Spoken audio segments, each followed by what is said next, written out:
Me encanta El hombre en busca de sentido de Viktor Frankl. ¿Lo habéis leído? Es un libro de referencia. Viktor vivió en el campo de concentración de Auschwitz y nos dice que solo sobrevivía aquellas personas que verdaderamente tenían un sentido en su vida. Y él nos dice básicamente que la felicidad no importa, que lo importante es el sentido, que está muy bien si la felicidad y el sentido van de la mano, y a veces van de la mano y somos felices y tenemos una vida con sentido, pero a veces no. A veces la búsqueda de sentido implica sufrimiento, desgaste, compromiso. Y ahí sale la pregunta: ¿merece la pena tanto sufrimiento y tanto desgaste para encontrar sentido? Empecemos por Emily. Si observamos las últimas décadas, digamos las últimas 5 o 6 décadas, vemos que casi todos los indicadores de enfermedades mentales han subido. Ha aumentado el índice de suicidios tanto en los Estados Unidos como en el resto del mundo. Han aumentado los casos de depresión, los de ansiedad, los de soledad.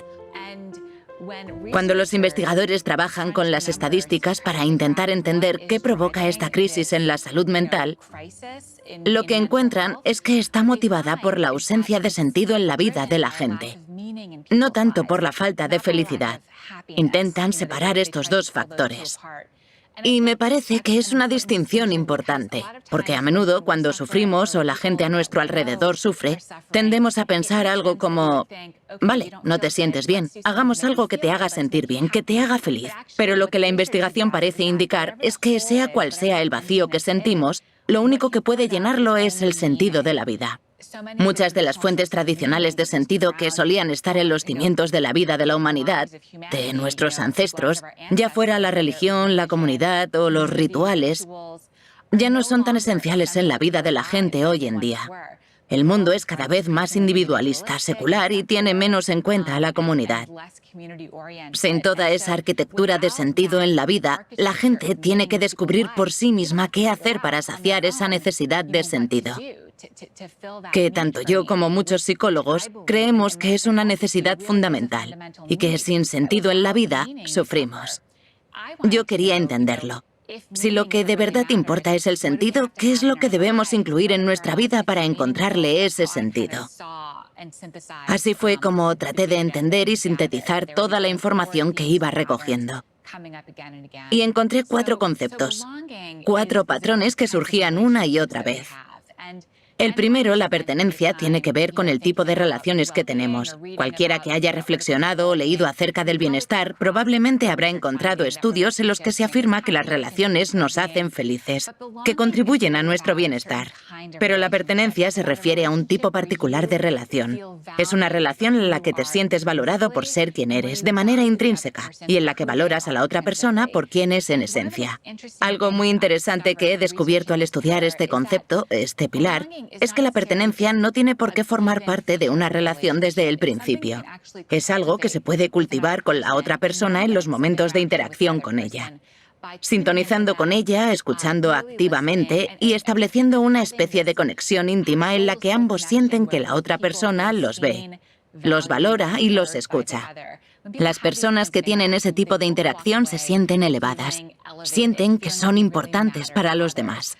Por el contrario, las personas que se sienten ignoradas o rechazadas, aunque sea por cosas insignificantes, como si estás hablando conmigo y yo estoy mirando el móvil, incluso este tipo de rechazo provoca que las personas sientan que su vida tiene menos sentido, porque te estoy ignorando e invisibilizando en cierto modo.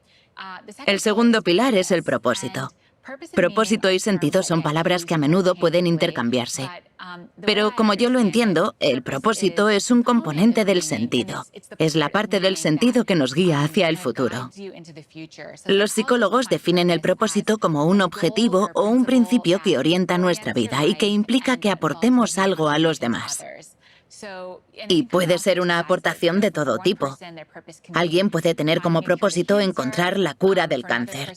Para otra persona, el propósito puede ser criar a sus hijos. Recuerdo a una persona con la que hablé para el libro que también participaba en un estudio sobre sentido en el trabajo. Se trataba de una limpiadora de hospital que trabajaba a diario fregando suelos y recogiendo cuñas. Cuando le pregunté por su trabajo, me dijo, mi propósito no es limpiar, sino ayudar a curar a la gente que está enferma. Era capaz de conectar lo que hacía con una visión mucho más global. Eso es una parte muy importante del propósito. El tercer pilar es la trascendencia. Las experiencias trascendentes son momentos en los que te sientes por encima de los ajetreos cotidianos de la vida y sientes que estás conectado a algo mucho más grande que tú. Por ejemplo, cuando estás bajo un cielo estrellado mirando las estrellas. Cómo eso te puede hacer sentir muy pequeño y lo mucho que te puede inspirar ese momento. Aparece en experiencias con la naturaleza, cuando nos enfrentamos a algo sublime e inspirador que nos puede llevar a la trascendencia. También llegamos a ella con la meditación o la oración, o con movimientos colectivos, como puede ser bailar con alguien. Todas estas experiencias son maneras que tenemos de disminuir la importancia de nuestra individualidad y sentir que estamos conectados a algo mucho más grande que nosotros mismos. Hay algo en este tipo de experiencias que reorganiza la manera en que pensamos en el mundo y nos empuja a actuar de modos que aportan más sentido. El último pilar es la narrativa. La narrativa trata de la historia que nos contamos sobre nosotros mismos, sobre cómo hemos llegado a ser la persona que somos hoy. La gente suele encontrar este pilar fascinante y sorprendente. Creo que es porque normalmente no nos damos cuenta de que somos los autores de nuestras propias historias, de que tenemos una narrativa continua en la cabeza sobre quién somos y cómo hemos llegado a ser así. Si somos conscientes de esa narrativa, podemos editarla si nuestra propia historia no nos deja avanzar. Eso es básicamente lo que hace la gente que asiste a terapia o que escribe un diario, la gente que suele reflexionar sobre su vida. Ese es el proceso de edición de nuestra propia historia. Si la historia que nos contamos no nos deja avanzar, es posible modificarla o reinterpretarla, de tal modo que nos permita ir hacia adelante. Emily Esfahani es la reina de la tribu del sentido. Básicamente lo que nos dice ella es que nos tenemos que olvidar de la felicidad y tenemos que centrarnos en el sentido. Y la búsqueda de sentido tiene 4 pilares. La pertenencia, buscar relaciones verdaderamente auténticas, que nos miremos a los ojos y digamos: estoy aquí, esto es verdadero, esto es de verdad. El propósito, el conectar con alguien, la mujer de la limpieza que está en un hospital y conecta con el propósito de luchar contra la pandemia. Las narrativas, el tercer pilar. Trabajar con narrativas que verdaderamente sean positivas, que den sentido constructivo a nuestras vidas. Y la trascendencia, el conectar con el más allá, que no tiene que ser ni religioso ni espiritualidad, pero el sentir que formamos parte de algo que nos supera, de algo que está por encima de nosotros. Pero tiene razón Emily. ¿Tenemos que estar siempre en esta búsqueda de sentido? ¿No es eso muchas veces un elemento de presión? Mucha gente nos emplaza a buscar el ikigai o el elemento, aquel punto en donde confluye lo que nos gusta, en lo que somos buenos, en lo que destacamos, en el cambio que queremos hacer en el mundo y en cómo nos podemos ganar la vida. Pero ¿qué pasa si no hay elemento? ¿Qué pasa si muchas veces estamos en una zona gris que no es blanca ni negra? ¿Qué pasa si no tenemos que estar siempre con esa presión del conseguidor? ¿Es verdaderamente necesario siempre tener un elemento? ¿Es verdaderamente necesario siempre estar permanentemente buscando el sentido? Hay autores que defienden que nos relajemos, que nos lo tomemos de una manera más tranquila. Por ejemplo, Daniel Gilbert, un famoso neurocientífico. Escuchémoslo. When you have 21 minutes to speak, 2 million years seems like a really long time. But evolutionarily, 2 million years is nothing. And yet in 2 million years, the human brain has nearly tripled in mass, going from the 1¼ pound brain of our ancestor here, Habilis, to the almost 3-pound meatloaf that everybody here has between their ears. What is it about a big brain that nature was so eager for every one of us to have one? Well, it turns out when brains triple in size, they don't just get 3 times bigger, they gain new structures. And one of the main reasons that our brain got so big is because it got a new part called the frontal lobe, and particularly a part called the prefrontal cortex. Now, what does a prefrontal cortex do for you that should justify the entire architectural overhaul of the human skull in the blink of evolutionary time? Well, turns out the prefrontal cortex does lots of things, but one of the most important things it does is it is an experience simulator. You know, pilots practice in flight simulators so that they don't make real mistakes in planes. Human beings have this marvelous adaptation that they can actually have experiences in their heads before they try them out in real life. This is a trick that none of our ancestors could do, that no other animal can do quite like we can. It's a marvelous adaptation. It's up there with opposable thumbs and standing upright in language as one of the things that got our species out of the trees and into the shopping mall. Now, all of you have done this. I mean, you know, Ben & Jerry's doesn't have liver and onion ice cream, and it's not because they whipped some up, tried it, and went yuck. It's because without leaving your armchair, you can simulate that flavor and say yuck before you make it. Let's see how your experience simulators are working. Let's just run a quick diagnostic before I proceed with the rest of the talk. Here's two different futures that I invite you to contemplate, and you can try to simulate them and tell me which one you think you might prefer. One of them is winning the lottery. This is about $314 million. And the other is becoming paraplegic. So just give it a moment of thought. You probably don't feel like you need a moment of thought. And interestingly, there are data on these two groups of people, data on how happy they are. And this is exactly what you expected, isn't it? But these aren't the data. I made these up. These are the data. You failed the pop quiz and you're hardly 5 minutes into the lecture. Because the fact is that a year after losing the use of their legs and a year after winning the lotto, lottery winners and paraplegics are equally happy with their lives. Now, don't feel too bad about failing the first pop quiz because everybody fails all of the pop quizzes all of the time. The research that my laboratory has been doing, that economists and psychologists around the country have been doing, have revealed something really quite startling to us. Something we call the impact bias, which is the tendency for the simulator to work badly. For the simulator to make you believe that different outcomes are more different than in fact they really are. From field studies to laboratory studies, we see that winning or losing an election, gaining or losing a romantic partner, getting or not getting a promotion, passing or not passing a college test, on and on, have far less impact, less intensity, and much less duration than people expect them to have. In fact, a recent study, this almost floors me, a recent study showing how major life traumas affect people suggests that if it happened over 3 months ago, with only a few exceptions, it has no impact whatsoever on your happiness. Why? Because happiness can be synthesized. Sir Thomas Browne wrote in 1642, "I am the happiest man alive. I have that in me that can convert poverty to riches, adversity to prosperity. I am more invulnerable than Achilles. Fortune hath not one place to hit me." What kind of remarkable machinery does this guy have in his head? Well, it turns out it's precisely the same remarkable machinery that all of us have. Human beings have something that we might think of as a psychological immune system, a system of cognitive processes, largely non-conscious cognitive processes, that help them change their views of the world so that they can feel better about the worlds in which they find themselves. Like Sir Thomas, you have this machine. Unlike Sir Thomas, you seem not to know it.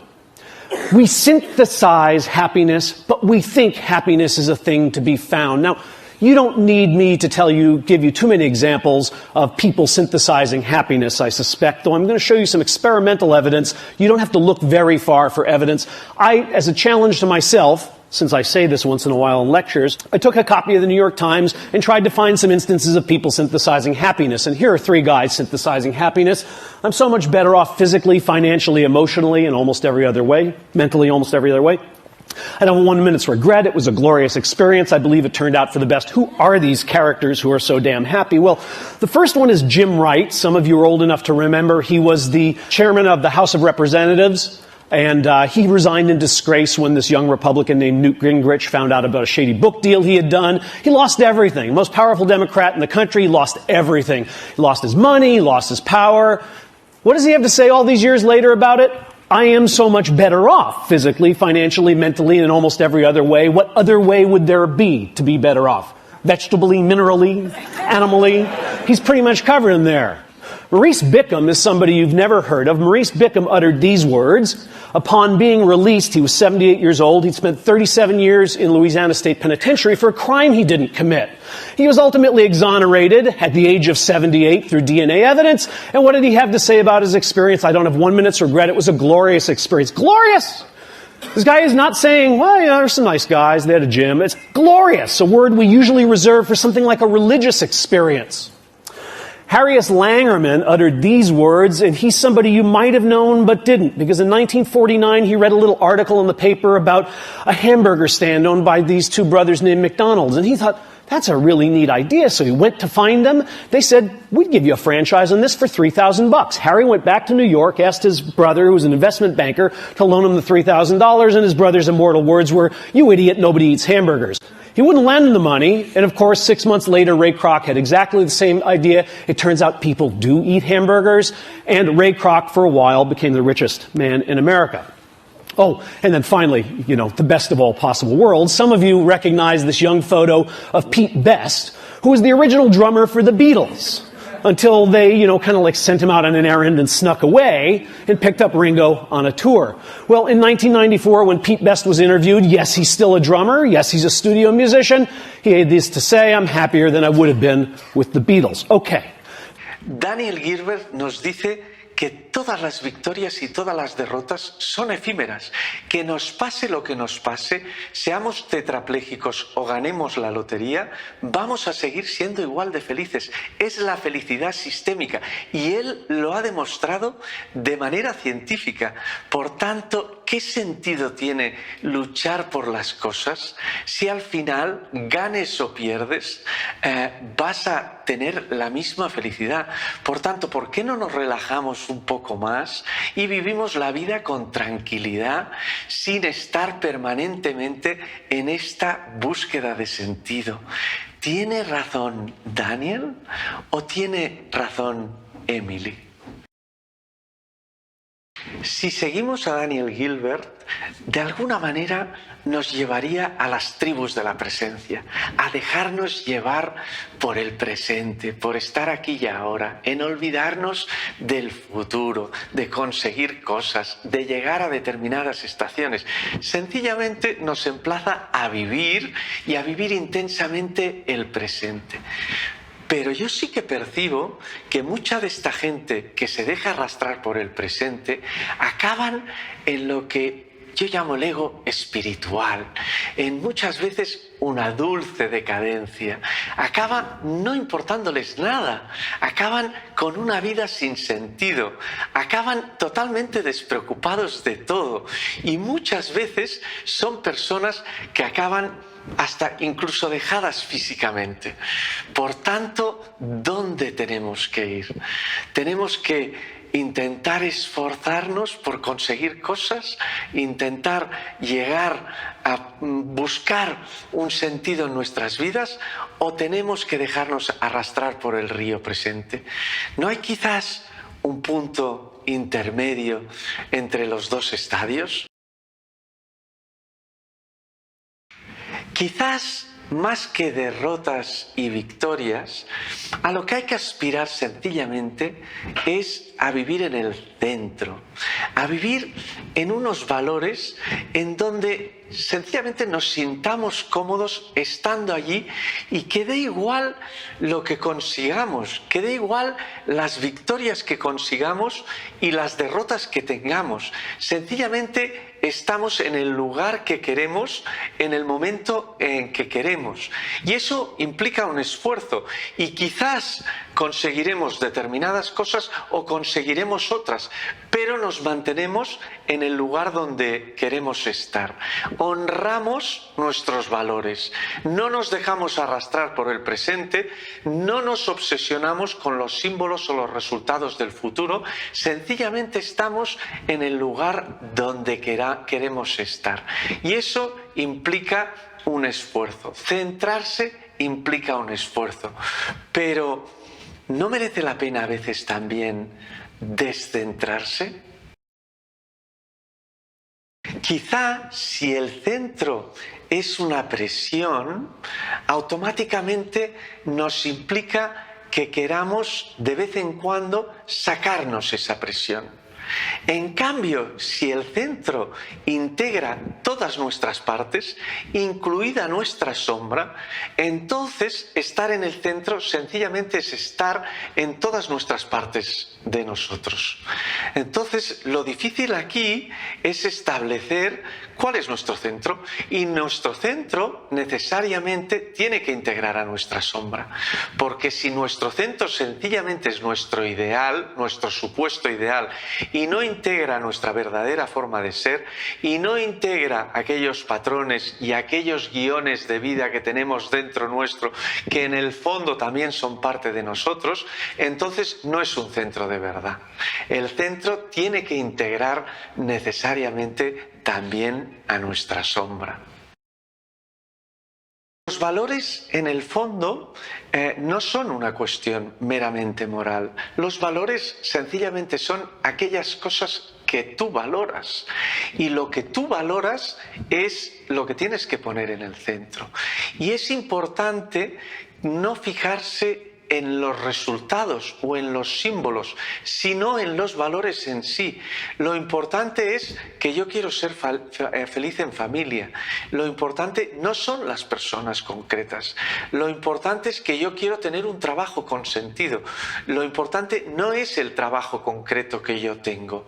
Por tanto, estar en el centro implica estar con tus valores, con independencia del resultado final que acabes teniendo, con independencia de los símbolos o las concreciones con las que estemos. Si estamos apegados a las concreciones, si estamos apegados a los resultados, si estamos apegados a las personas, entonces probablemente sufriremos, porque entonces los resultados nos importarán y las victorias y las derrotas serán relevantes para nosotros, cuando ya sabemos que las victorias y las derrotas son efímeras.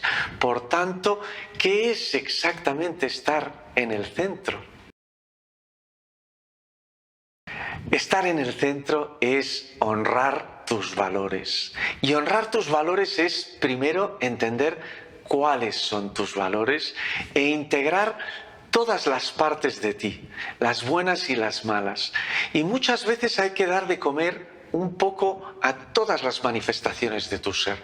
Cuando alguna parte de ti quiere demasiado protagonismo, probablemente no estés honrando otras partes relevantes de ti. Por tanto, equilibrar la comida que le das a cada una de tus manifestaciones es verdaderamente estar en tu centro.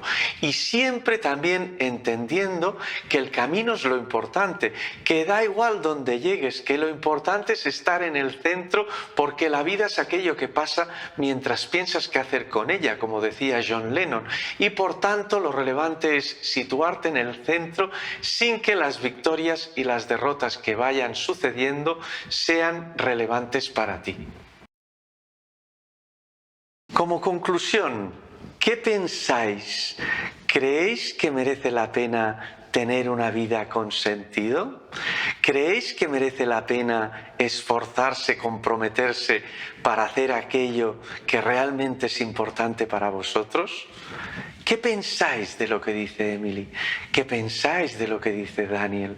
¿Qué pensáis de estar en el centro? ¿Qué pensáis de honrar vuestros valores? ¿Son las victorias y las derrotas verdaderamente relevantes? Pensar en vuestra vida cotidiana, en todo lo que os estáis esforzando por conseguir, en todo lo que estáis intentando conservar en vuestras vidas. ¿Es realmente importante? ¿Es eso lo realmente realmente importante, darle una vuelta. Soy Xavi Pont, esto es La Tribu de los Buceadores, mi viaje personal hacia la verdad.